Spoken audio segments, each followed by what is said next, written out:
Merhaba arkadaşlar, Oha Diyorum'a hoş geldiniz. Ben Cem. Bu videoda köpeklerle ilgili en ilginç bilgileri araştırdım.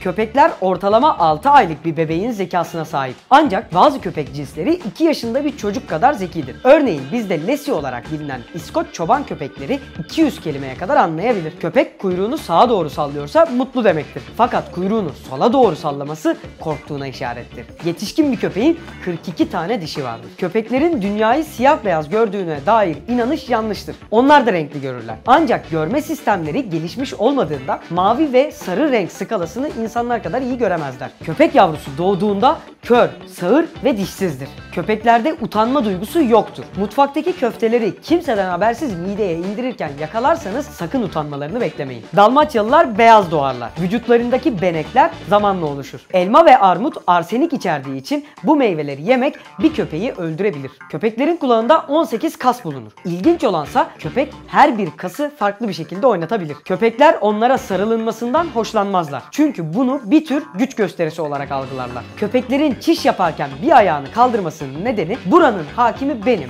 ayağınızı denk alın demektir. Zaten oraya çiş yapma nedeni de diğer köpeklere orasının kendi bölgesi olduğunu göstermektir. Köpekler de bizim gibi rüya görür. Ancak küçükken ortalama 10 dakikada bir rüya görüyorken yetişkin olduklarında bu rakam saatte 1'e düşer. Basenji cinsi köpekler dünyadaki tek havlamayan köpeklerdir. Köpekler cinsine göre insandan 10.000 ile 100.000 kez arasında daha iyi koku alır. Köpek nüfusunun en fazla olduğu ülke Amerika Birleşik Devletleri'dir. İkinci sırada ise Fransa gelir. Almanya'da yapılan bir araştırmaya göre köpekler hastalıkları koklayarak anlayabiliyor. Yani köpeğiniz safra kesenizdeki bir rahatsızlığı doktorlardan önce teşhis edebilir. Köpeklerin vücut sıcaklıkları 38 derecedir. Zaten bu nedenle pireler tarafından tercih edilirler. Tazılar saatte 72 km hızla koşabilir. Köpeğin yüz biçimi ne kadar yaşadığını gösterir. Doberman gibi uzun suratlı olanlar uzun, Bulldog gibi basık suratlı olan cinsler ise kısa yaşarlar. İnsanların parmak izinin kişiye özel olması gibi köpeklerin de burun izi o köpeğe özeldir. Köpekler %70 başarıyla fırtınanın ya da yağmurun geleceğini önceden tahmin edebilir. Köpekler sadece patilerinden terler. Çünkü sadece orada ter bezi vardır. Başka bir köpeğin çişini koklayan köpek, o köpeğin dişi mi, erkek mi, hasta mı, sağlıklı mı, genç mi, yaşlı mı, hatta üzgün mü yoksa mutlu mu olduğunu çişinin kokusundan anlayabilir. İzlediğiniz için teşekkür ederim. Görüşmek üzere. Kendinize iyi bakın.